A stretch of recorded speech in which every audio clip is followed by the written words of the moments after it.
celebrata ad Agrigento presso il Consorzio Universitario.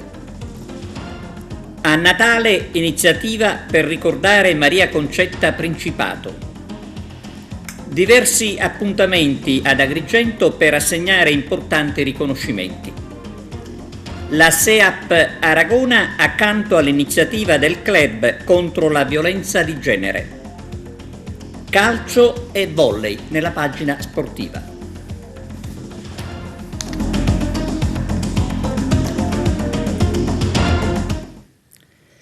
Benvenuti a TVA Notizie, apertura dedicata oggi alla giornata della legalità. Arturo Cantella ha seguito la cerimonia al Consorzio Universitario di Agrigento, presente tra gli altri il comandante la Legione Carabinieri Sicilia, generale di brigata Rosario Castello. Al via stamani la giornata della legalità, svoltosi presso l'auditorium del Consorzio Universitario di Agrigento, organizzato dalla Prefettura e dalla Legione Carabinieri di Sicilia, alla presenza del commissario governativo antiracket Giovanna Cagliostro, del comandante dei Carabinieri generale Rosario Castello, del prefetto di Agrigento Maria Rita Cocciufa, del presidente Antonino Mangiacavallo, e quindi l'esibizione della fanfara dei Carabinieri, quindi la proiezione del film sulla storia di Antonio e Stefano Saetta e l'intervento del regista Davide Lorenzano, presenti anche gli studenti dell'Istituto Gallo che hanno interloquito con le autorità con interessanti domande poste relativamente alle problematiche discusse. Oggi vogliamo gettare dei semi, indurre alla riflessione non solo le autorità, i rappresentanti del mondo produttivo che abbiamo invitato e che vedo presenti, ma soprattutto i ragazzi delle scuole, perché di questi temi, voi sapete, se ne parla poco, se ne parla pochissimo. Si tratta di fenomeni, estorsione e usura, fortemente presenti nel territorio, in questo come in tanti altri territori. E la presenza del commissario del governo per le iniziative anti-racket e anti-usura, il prefetto Giovanna Cagliostro, testimonia l'attenzione che si continua ad avere verso queste problematiche. Ricordiamoci che una parte dell'economia finisce nelle mani e nelle tasche della criminalità organizzata e non si sa nulla, e tutto tace su questo tema. Ecco, l'obiettivo non è certamente quello di raggiungere chissà quali traguardi, è però una tappa importante, io credo, per sollecitare i ragazzi soprattutto a fare delle riflessioni, ovviamente anche insieme agli insegnanti e possibilmente anche all'interno delle loro famiglie.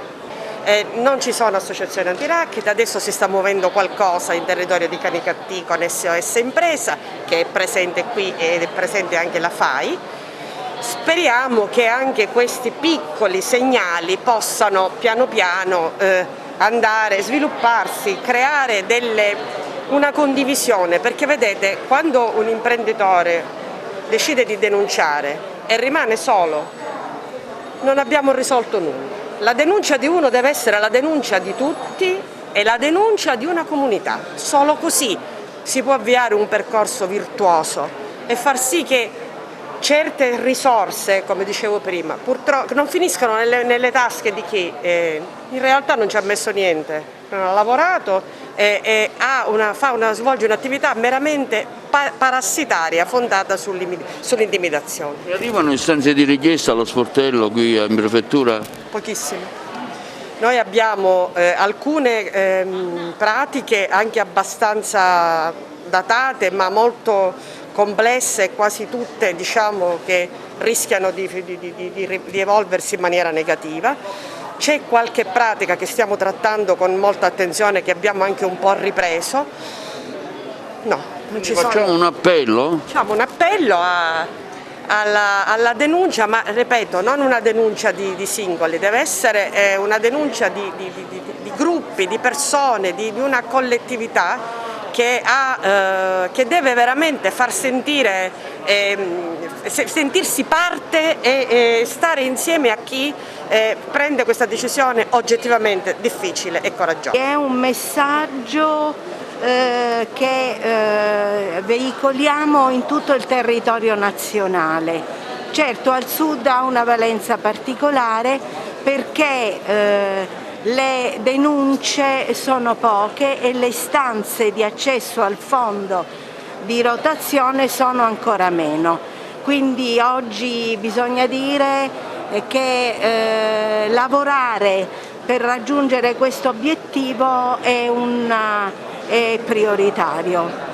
Il Sud resta sempre, diciamo, alle ultime posizioni di classifica in questo senso, nonostante il fenomeno sia molto alto? Ma guardi, è un fenomeno sommerso, però è sommerso anche nelle regioni che si dice essere esenti da questi fenomeni. Parlo della Lombardia, del Veneto, dell'Emilia Romagna, quindi bisogna lavorare su tutto il territorio nazionale. Ecco, cosa può fare un'impresa, un cittadino vessato da tali norme? Un cittadino vessato da tali situazioni deve pensare che stare dalla parte dello Stato conviene, perché il percorso della legalità è sempre da privilegiare rispetto ai circuiti illegali di dazione di denaro. Il Covid ha accentuato questo evento? Certamente il Covid ha creato bisogno di liquidità e, come tutti sappiamo, le mafie hanno la liquidità necessaria per attirare gli imprenditori in difficoltà. Ecco, questo va assolutamente evitato. È una giornata importante per la legalità, è un convegno per lavorare insieme come squadra con le istituzioni, con gli studenti, con il signor prefetto per il coordinamento delle attività anti-racket e antimafia, che è venuto da Roma proprio per questo motivo, e siamo presenti sul territorio con le nostre stazioni. Le stazioni fanno parte di questa rete anti-usura e anti-racket e questa mattina daremo uno spaccato di quelle che sono le attività dell'Arma nel territorio. Quello che fa l'Arma è sotto gli occhi di tutti in termini di prevenzione, vicinanza e prossimità ai cittadini. L'attività dell'Arma non è solo repressivo, sanzionatorio, ma è quello di stare vicino alla comunità e attraverso le stazioni carabinieri questo risultato viene conseguito quotidianamente. L'Arma è presente per stare vicino alla gente e per la gente. Il prefetto di Agrigento faceva un appello, ad Agrigento purtroppo non ci sono associazioni anti-racket a denunciare, ecco, lo fate anche voi? Ecco, noi siamo qui per questo, oggi è una giornata per sensibilizzare e sollecitare i cittadini, ma direi soprattutto gli imprenditori, i commercianti, i professionisti, ecco, ad avvicinarsi con fiducia alle istituzioni e denunciare ogni forma di ingerenza e di intromissione nelle attività economiche dell'azienda.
Natale della solidarietà ad Agrigento in ricordo di Maria Concetta Principato.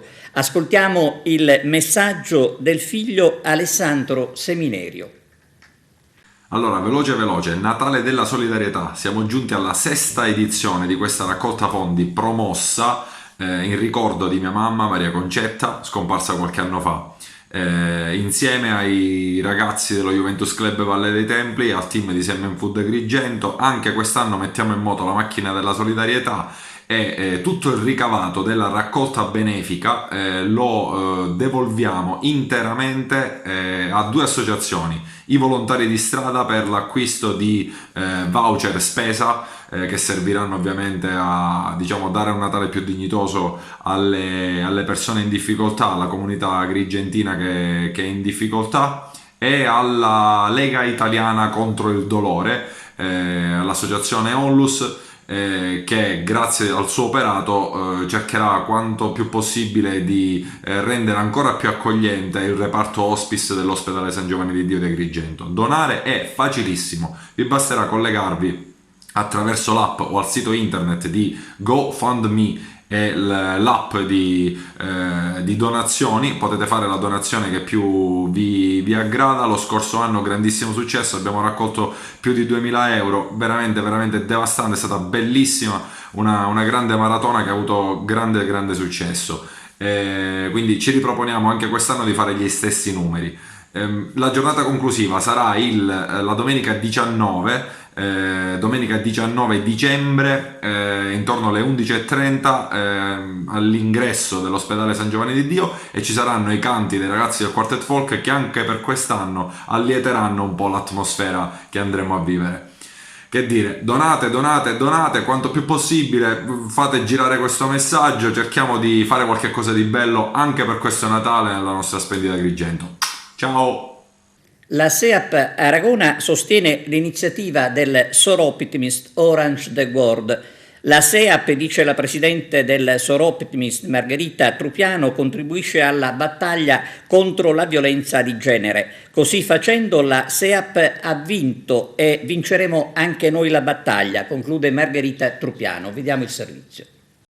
Lo sport agrigentino con le giocatrici della SEAP Dalli Cardillo Aragona hanno sostenuto ieri Orange the World del Soroptimist Club di Agrigento. Un nastro arancione ha colorato il Palamoncada indossato dalle giocatrici e dall'intero staff, un posto vuoto a simboleggiare chi non c'è più, e al termine la presidente Margherita Trupiano ha consegnato un omaggio floreale alle due squadre. Serata di grande emozione, la SEAP Aragona ha vinto con impegno e tenacia. Vinceremo anche noi la battaglia contro la violenza di genere, è quanto affermato dalla presidente Margherita Trupiano. Sì, è stata un'occasione veramente straordinaria per il Soroptimist, perché abbiamo parlato ad un segmento, diciamo, nuovo nell'ambito del nostro Orange the World, e lo sport ha dato voce ai nostri 16 giorni d'attivismo. Noi ringraziamo la SEAP Dalli Cardillo Aragona Pallavolo per avere accolto il nostro invito a aderire al nostro Orange. Siamo anche molto contente perché abbiamo vinto.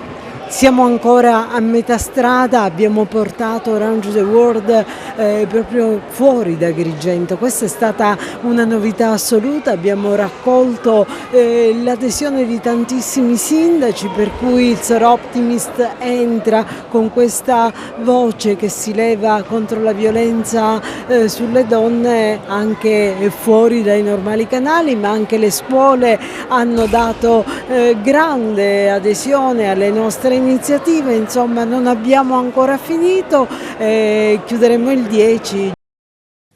E adesso apriamo un'ampia pagina dedicata alla cultura e allo spettacolo. Iniziamo con il premio Pippo Montalbano al Teatro Pirandello. Al Teatro Pirandello di Agrigento la cerimonia di consegna del premio Pippo Montalbano, giunto alla sua 12ª edizione, voluto dalle figlie Caterina e Rosa Maria. Un riconoscimento alla memoria dell'attore agrigentino scomparso nel 2009, cui attualmente è intitolato il foyer del Teatro Pirandello. Il riconoscimento quest'anno sono andati ad artisti del panorama siciliano che hanno condiviso un momento culturale e artistico con il noto attore agrigentino. Questi premiati: l'artista favarese McCarthy, ribattezzato il pittore degli angeli, che durante la premiazione ha anche realizzato un quadro che ha donato alla famiglia Montalbano, premiato dalla collega Margherita Trupiano. Guarda, una bellissima iniziativa per ricordare Pippo Montalbano, che è una cosa bellissima, e aver ricevuto questo premio è un significato importante per dare questo contributo, e sono onorato di aver ricevuto questo premio nella città di Agrigento. Grazie. Parliamo del libro, che riscontro stai avendo? Guarda, il libro sta avendo notevole riscontro, in secondo in classifica di Amazon, quindi Carmelo Sardo ha portato questo libro, la mia storia scritta da Carmelo, e viaggio l'Italia a manifestare la mia grande storia. Premiato anche Giuseppe Lopilato, direttore della Colimpetra, che quest'anno festeggia i suoi 20 anni di inaugurazione. Beh, io sono felicissimo di questo riconoscimento che oggi viene attribuito alla mia persona, ma ovviamente che è esteso a tutto quanto il FAI, al Fondimento Italiano, perché quello che abbiamo realizzato lì è merito di tutti quanti noi. Sono felice perché mi avvicina moltissimo alla mia città questo riconoscimento.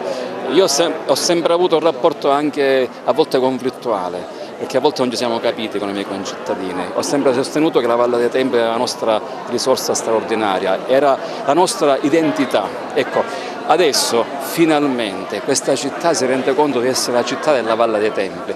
Tra le donne premiate anche l'artista siciliana Stefania Bruno di Enna, famosa per la sua bravura nel dipingere le immagini con la sabbia che vengono cancellate e trasformate immediatamente in altre. Ricevere un premio è sempre, insomma, un attestato di stima, una festa, come un regalo, qualcosa di inaspettato. È bellissimo, ritorno sempre volentieri in questa splendida città, così ricca di storia, di tradizione, di antichità, e non potevo rifiutare questo invito speciale da parte di Caterina Montalbano, che ringrazio tantissimo, mi conferisce questo premio dedicato appunto a suo papà, il grande artista che è Pippo Montalbano. Mi piace parlare al presente perché gli artisti non muoiono mai. Altra agrigentina premiata è l'attrice Barbara Capucci, cantante, doppiatrice e recentemente anche produttrice di una commedia teatrale. Siamo qui tutti spinti da un sentimento che ci unisce, un sentimento bellissimo, unico, che è l'amore dei figli per i genitori, l'amore per il nostro lavoro, per le nostre passioni. Come dice Dante, è l'amore che muove il sole e le altre stelle.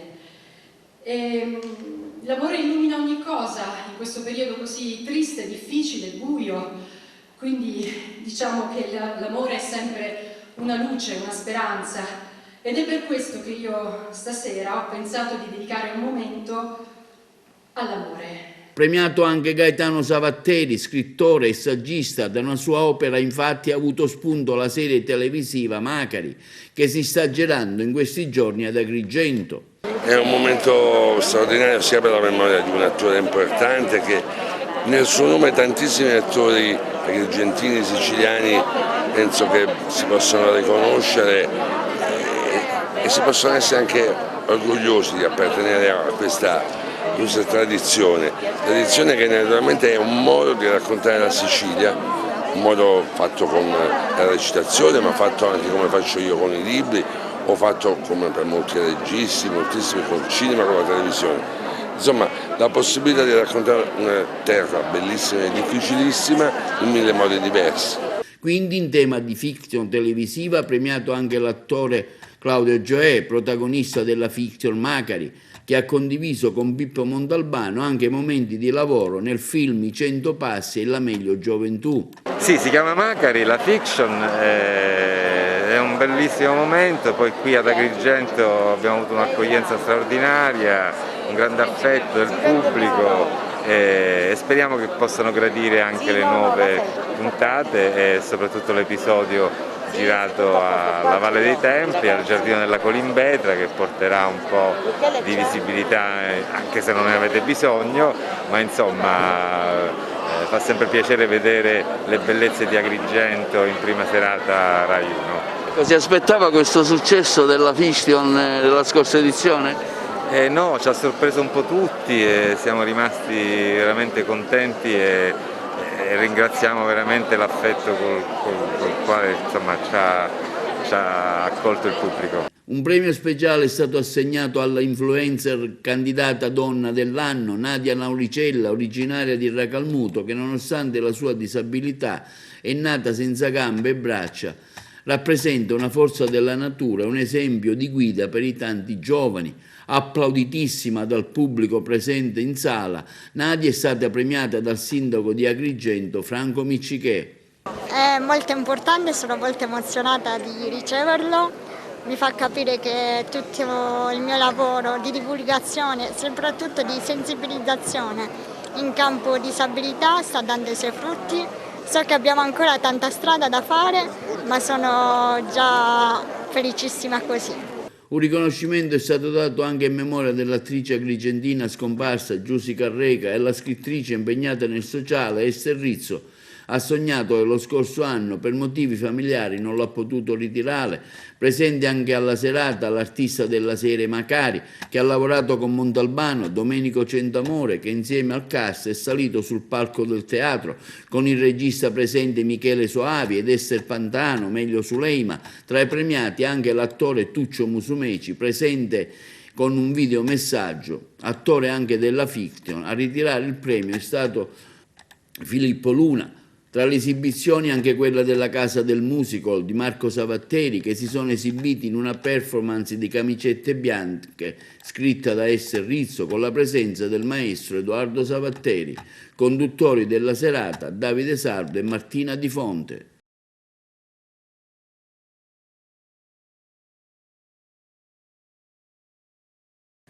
E adesso parliamo del premio Empedocle dell'Accademia Studi Mediterranei, Arturo Cantella.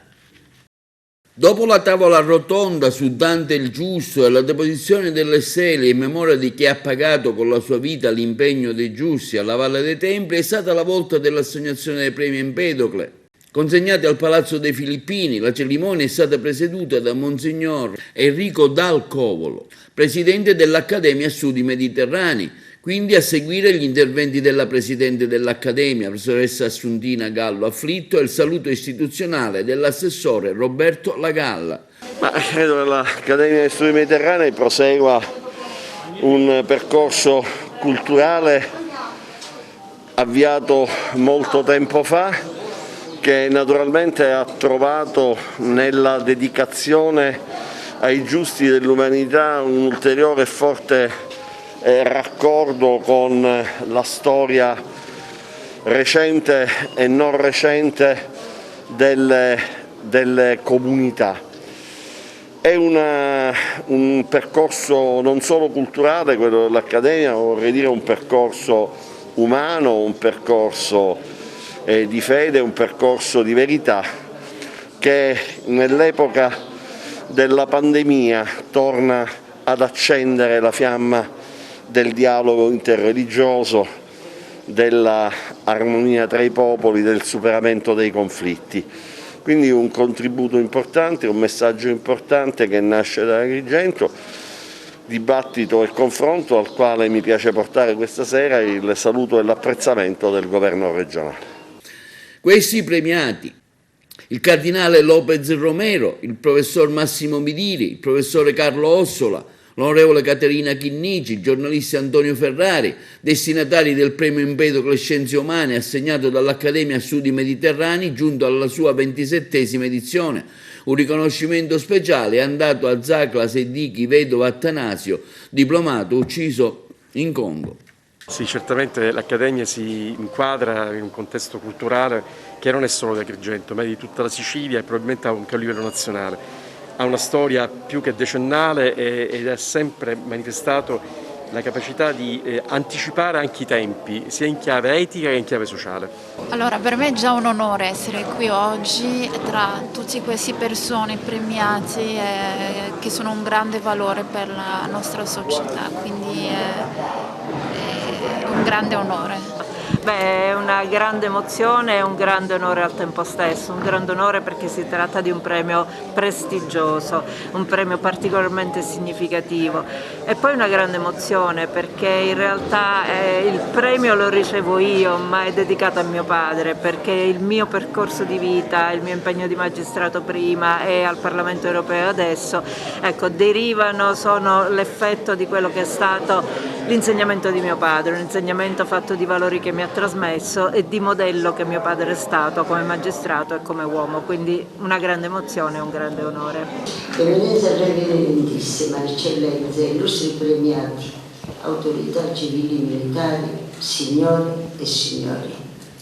Ringrazio tutti e ciascuno perché la vostra presenza nobilita ancor più questa già solenne cerimonia. Sono un viandante sullo stretto marciapiede della terra e non distolgo il mio pensiero dal tuo volto. Così cantava il suo amore, Sua Santità Giovanni Paolo II al Padre Celeste. Sullo stretto marciapiede della terra, un giorno molto lontano, nel 1987, nella terra di Empedocle e di Gerlando da Besançon, nasceva un'accademia, l'Accademia di Studi Mediterranei, ideata e voluta da uomini di buona volontà, che con passione e fede hanno istituito il Premio Internazionale Empedocle per le Scienze Umane, dedicato nella prima edizione al Ministro dei Beni Culturali Nino Gullotti. Sono trascorsi molti anni, decenni, e il Premio Empedocle, giunto alla 27ª edizione, è stato conferito a personalità che hanno fatto risplendere sempre il bello e il bene col fascino della loro cultura. Oggi è un giorno importante, c'è il Premio Empedocle e penso che Agrigento abbia bisogno di questi eventi. Il nome della nostra città penso che meriti quello che oggi sta succedendo qui. Ringrazio anche la prof Assuntina Gallo che come ogni anno è sempre puntuale e precisa, e avere tante personalità di tanto spessore, con tanto impegno nel sociale mi lusinga. Sono onorato proprio di essere qui presente assieme a loro e poter anche premiare uno di loro.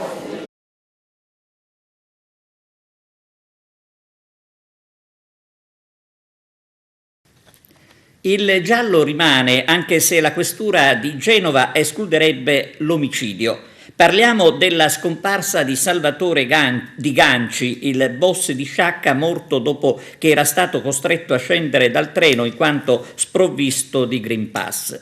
L'uomo nei pressi della galleria ferroviaria che aveva raggiunto è stato investito da un treno. Salvatore Di Ganci, stando al biglietto trovato nelle sue tasche, era diretto in una località del sud Italia.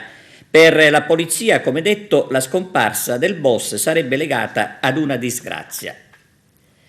Prefetti in videoconferenza con il ministro dell'Interno Lamorgese sulle nuove disposizioni che riguardano il Green Pass. E c'è nella il giornata di oggi è prevista una riunione da insufficiente. remoto con tutti i prefetti in Italia per concordare le linee da seguire sull'imminente applicazione del Super Green Pass che entrerà in vigore dal prossimo 6 dicembre. Un incontro voluto dal ministro dell'Interno Luciana Lamorgese per dettare la linea sulle disposizioni previste, tenendo presente delle oggettive difficoltà a presidiare l'intero territorio nazionale. Ed anche il prefetto di Agrigento, Manerita Cocciufa, dovrà far fronte alle difficoltà di personale delle forze dell'ordine per gestire l'emergenza, anche e soprattutto in coincidenza con la nuova variante Omicron, che ha innalzato la preoccupazione di contagi nel paese. È il momento della responsabilità, ha dichiarato la ministra Lamorgese, che lavora sulla stretta ai controlli. Faremo oggi il punto con i 20 prefetti dei capoluoghi di regione, il capo della polizia ed il comandante generale di Carabinieri e Guardia di Finanza per assicurare verifiche a campione su bus e metropolitane. Si cercherà, ha detto il ministro, pur consapevole delle carenze negli organici, ad ottimizzare al massimo l'impiego per garantire un Natale presidiato. L'articolo 7, infatti, del decreto prevede che ciascun prefetto, sentito il Comitato Provinciale per l'Ordine e la Sicurezza Pubblica, adotti un piano per l'effettuazione costante di controlli anche a campione, avvalendosi delle forze di polizia e del personale dei corpi di polizia municipale munito della qualifica di agente di pubblica sicurezza, in modo da garantire il rispetto dell'obbligo del possesso delle certificazioni. Bisognerà impiegare nel modo più efficiente il personale a disposizione ricorrendo al supporto delle polizie locali e liberando il più possibile agenti dal lavoro amministrativo per essere destinati ai servizi di controllo. Rimane il problema del trasporto pubblico ed è impegnato impensabile pensare a verifiche su bus e metro di tutta Italia. Si lavora anche ad affrontare questo delicato problema, anche prevedendo dei controlli a campioni sui mezzi di trasporto.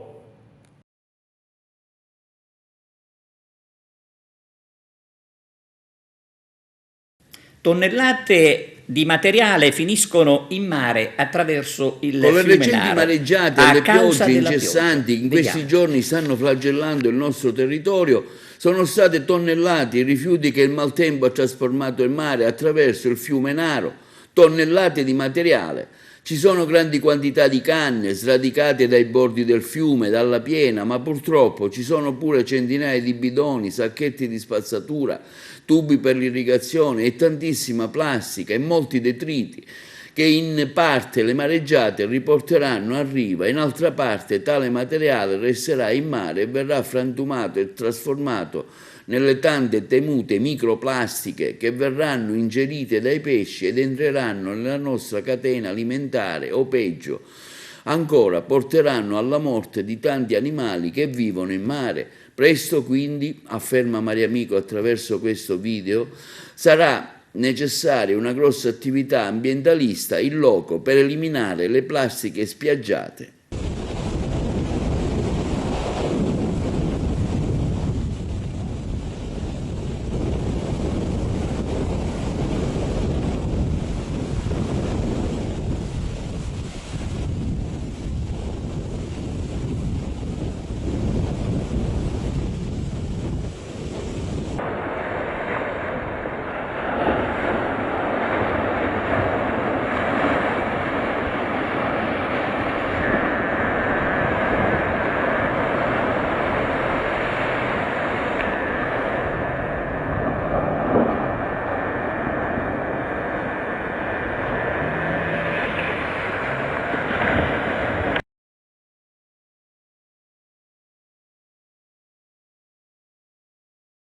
E non c'è nessun cenno di miglioramento per quanto riguarda il maltempo che continua a creare disagi anche nell'Agrigentino.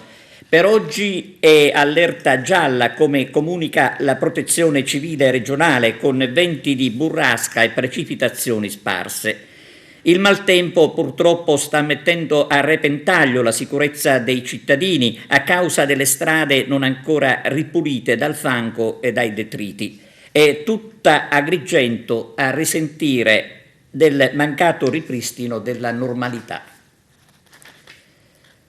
Pausa adesso per la pubblicità, linea alla regia, a tra poco. A Palma di Montechiaro un convegno con l'inaugurazione di una statua. Vediamo di che si tratta con Arturo Cantella. Un interessante convegno di studi si è svolto a Palma di Montechiaro sulla figura di Giovan Battista Odierno e la cultura scientifica del Seicento presso la Chiesa di Maria, in collaborazione con il gruppo consiliare Io Sono Parma, l'Archeoclub, il patrocinio dell'Ordine degli Architetti e la Fondazione Architetti nel Mediterraneo, con la presenza di qualificati relatori che hanno parlato del grande statista e storico Giovan Battista Odierno, quindi l'inaugurazione di una scultura a lui dedicata nella piazza cittadina.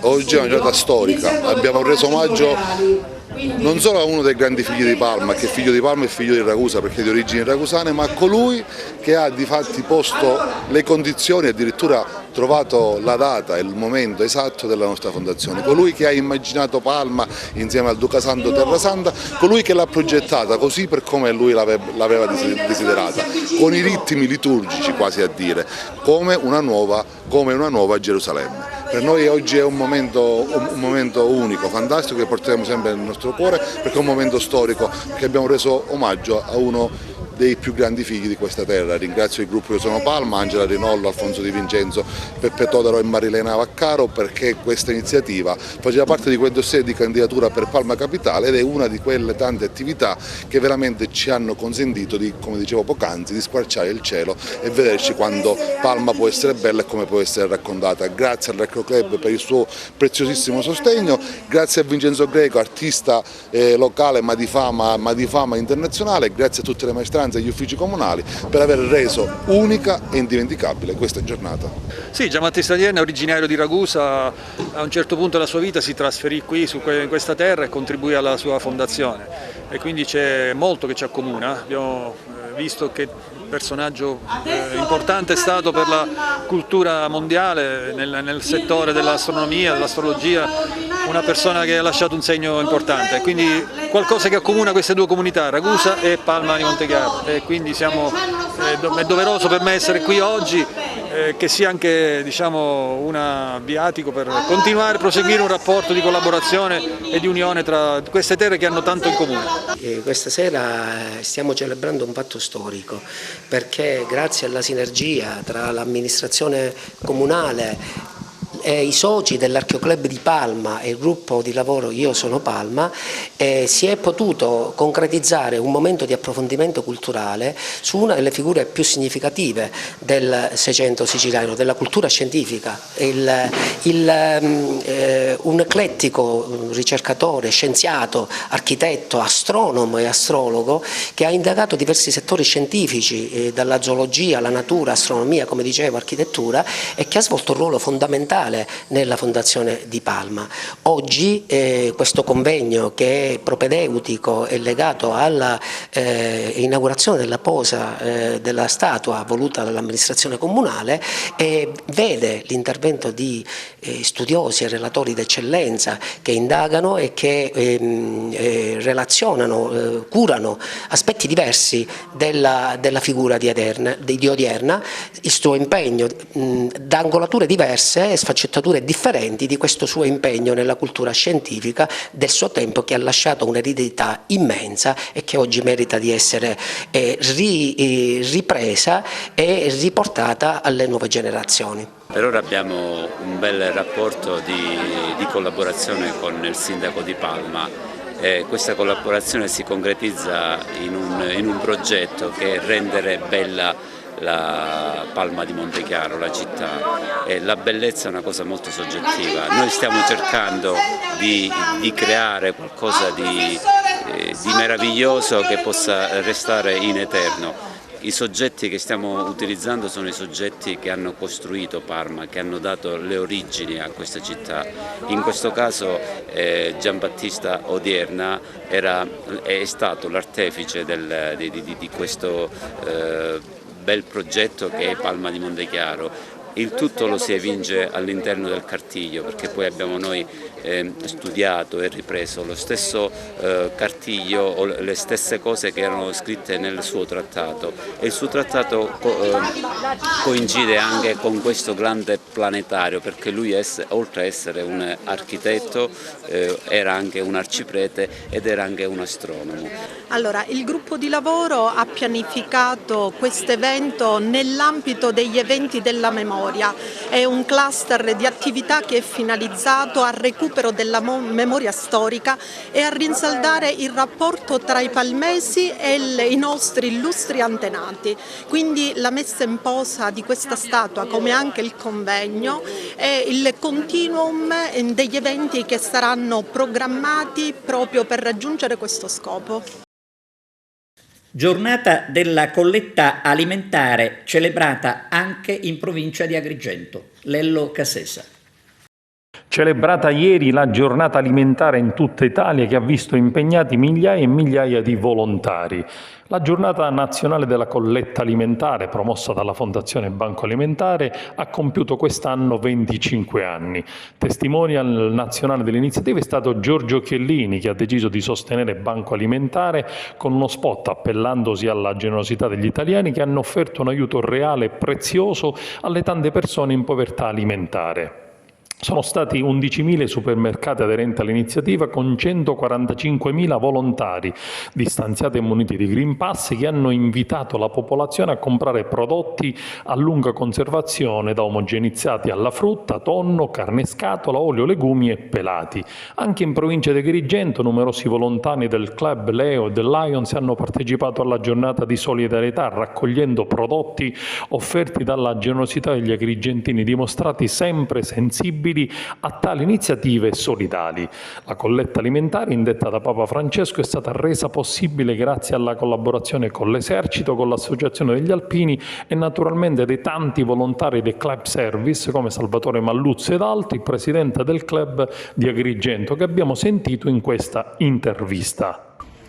Anche quest'anno il Leo Club Agrigentost insieme al Lions Club Agrigentost partecipa alla 25esima giornata della colletta alimentare, un modo per testimoniare ancora una volta la vicinanza di queste due associazioni nei confronti delle problematiche da parte appunto di quelle che sono dei cittadini, quindi la mancanza di anche beni di prima necessità, la vicinanza ai soggetti indigenti. Motivo per cui ringrazio il Lions Club Agrigentost per aver collaborato, Paolo per appunto essersi fatto promotore di questa iniziativa come responsabile Area Fame.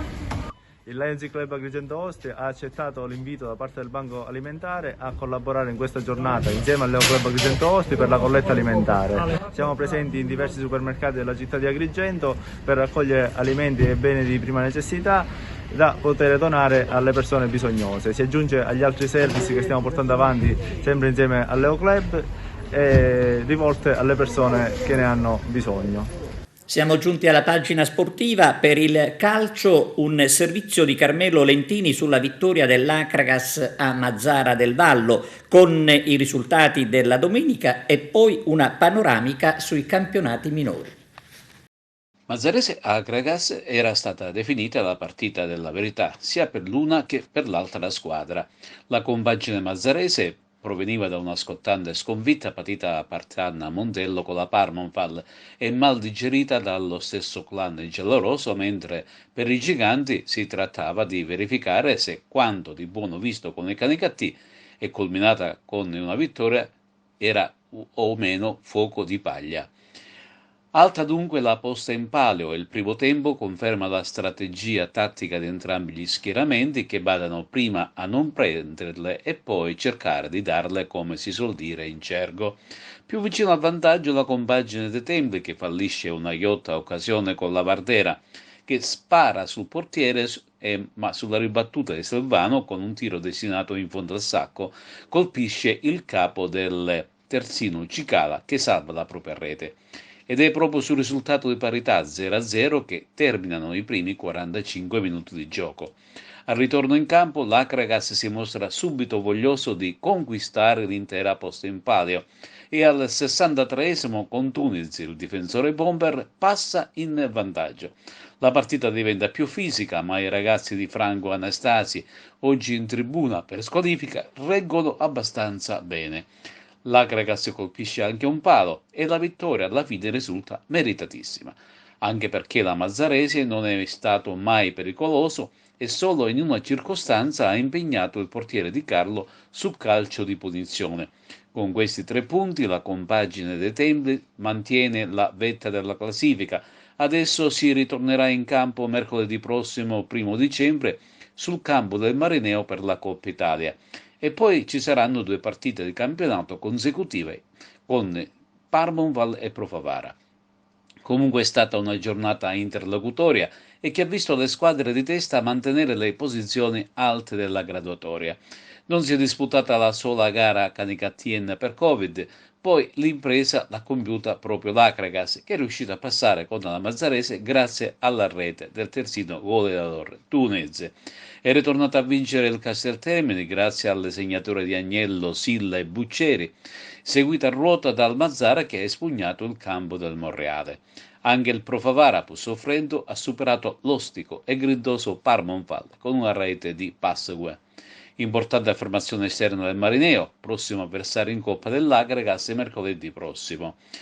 Sconfitta sfortunata per l'Unitas Sciacca che soccombe 4-3 sul campo di Miselmeri. Da sottolineare la splendida tripletta di Peppe Sant'Angelo. Ma vediamo un po' di conoscere i risultati di questa 12ª giornata.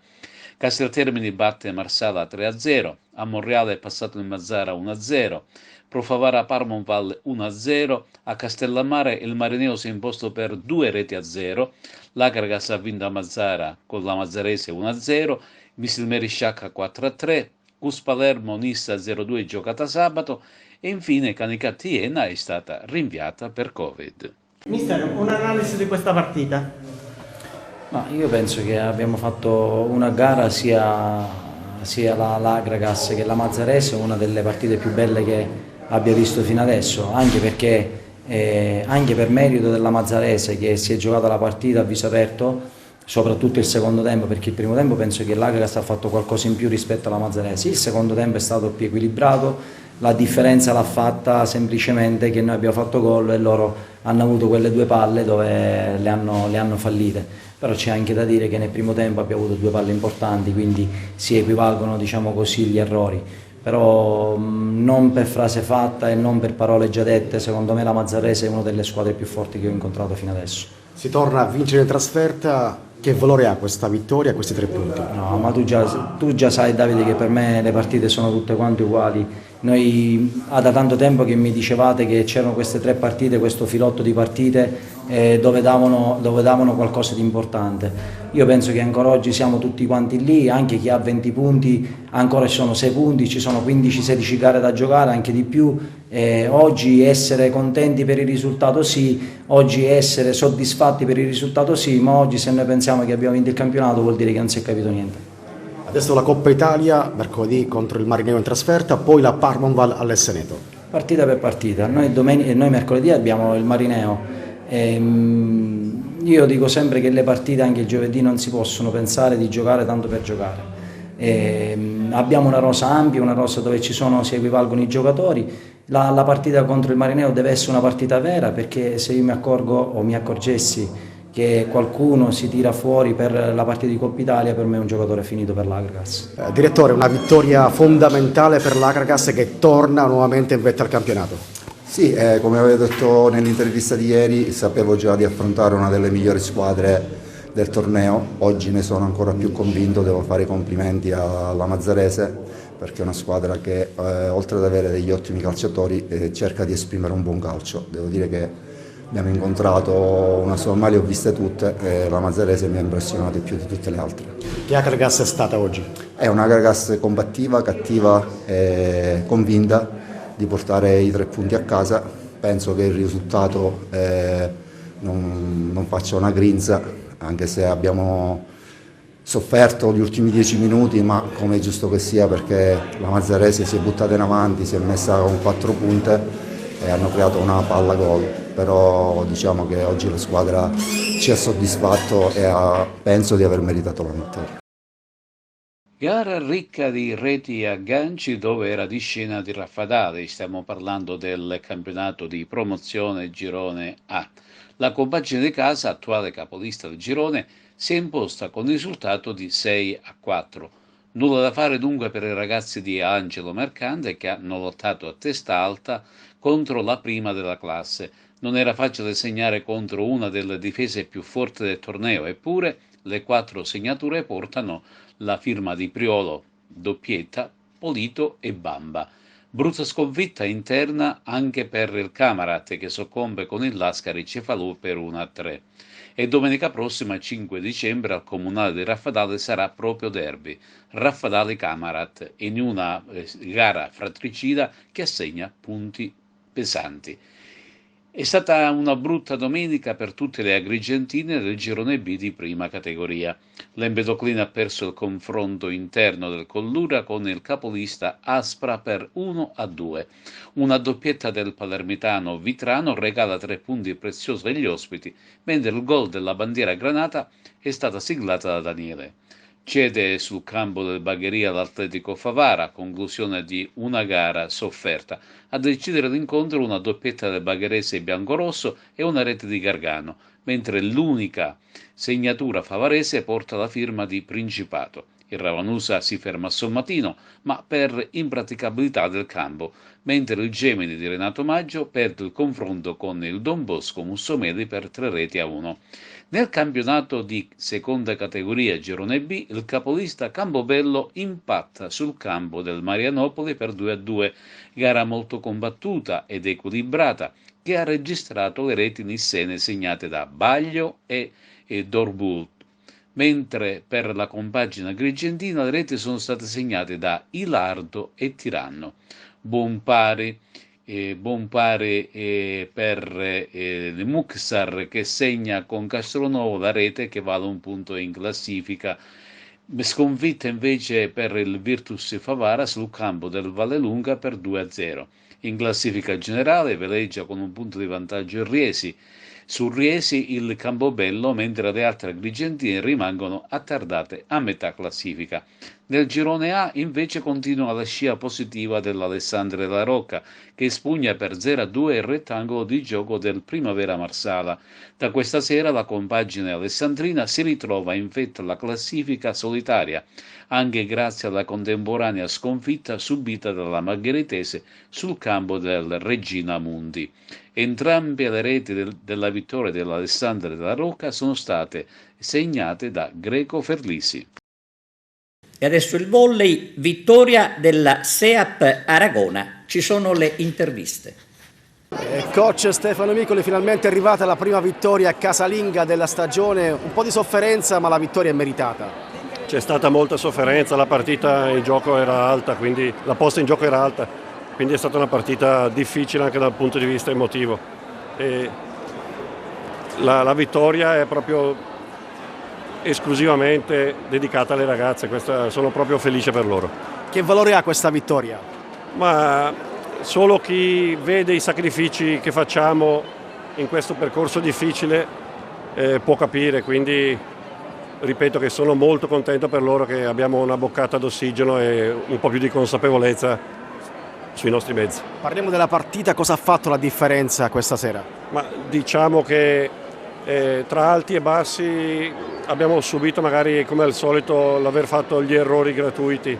Quando abbiamo calato la percentuale di errori è andata decisamente meglio. Purtroppo il livello della battuta è stato un po' inefficiente, dobbiamo migliorare questa aggressività nel servizio.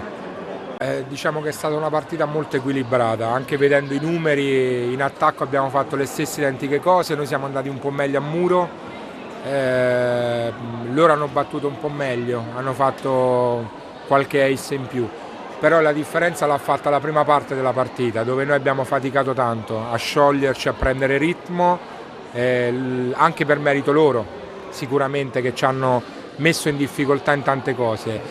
Poi nel terzo set abbiamo cominciato a sciogliersi, a credere che la partita si poteva riaprire ed è cambiata la partita, è diventata una partita molto combattuta e anche molto spettacolare. In cosa è mancata la sua squadra nei momenti forse decisivi dei set? Sì, è un po' un problema che si presenta spesso, però oggi un po' di meno, devo dire. Oggi abbiamo gestito meglio alcuni momenti, poi devo dire che Aragona ha difeso veramente l'impossibile, quindi non era facile mettere la palla per terra a un certo punto, anche poi quando una squadra spinge così, anche degli episodi un po' favorevoli tipo con una mano, insomma, però quando una squadra spinge c'è, poi ci sono anche quelle cose. Cosa salva da questa partita? Ma sicuramente salvo la reazione che ha avuto la squadra dopo una prima parte non ideale, quindi il fatto che non abbiamo mai mollato fondamentalmente, non ci siamo mai sfiduciati fino in fondo, abbiamo sempre provato a reagire, salvo il fatto che le ragazze che poi sono state chiamate a entrare durante la partita hanno risposto tutte alla grande, quindi diciamo che è una prestazione incoraggiante per il futuro. Capitano, allora la SEAP dal Licardillo ce l'ha fatta a vincere la prima gara casalinga della stagione. Che valore ha, che sapore ha questa vittoria? Ha un buon sapore assolutamente, perché abbiamo lavorato tanto in settimana appunto per prepararla questa partita e secondo me l'abbiamo interpretata non sempre nel migliore dei modi, ma ci credevamo. Io sono entrata in campo chiedendo alle ragazze: giochiamo per noi, per nessun altro, chiudiamo le orecchie da tutto e giochiamo per noi, perché stiamo faticando tanto e abbiamo ancora qualche problema, come tutti vedono, e quindi ce lo meritavamo stasera, abbiamo dato tutto quello che potevamo. Mercoledì si torna in campo, si affronta Busto Arsizio qui al Palamoncada. Sì, sarà una partita difficile, lo sappiamo, lo sanno tutti, Però dopo questa vittoria secondo me ripartiremo con il piede giusto, cioè consapevoli che le cose alla fine le sappiamo fare, poi le squadre se sono nettamente più forti di noi, cioè, l'importante è provarci sempre e crederci. Bene, è tutto, grazie per la vostra attenzione e arrivederci.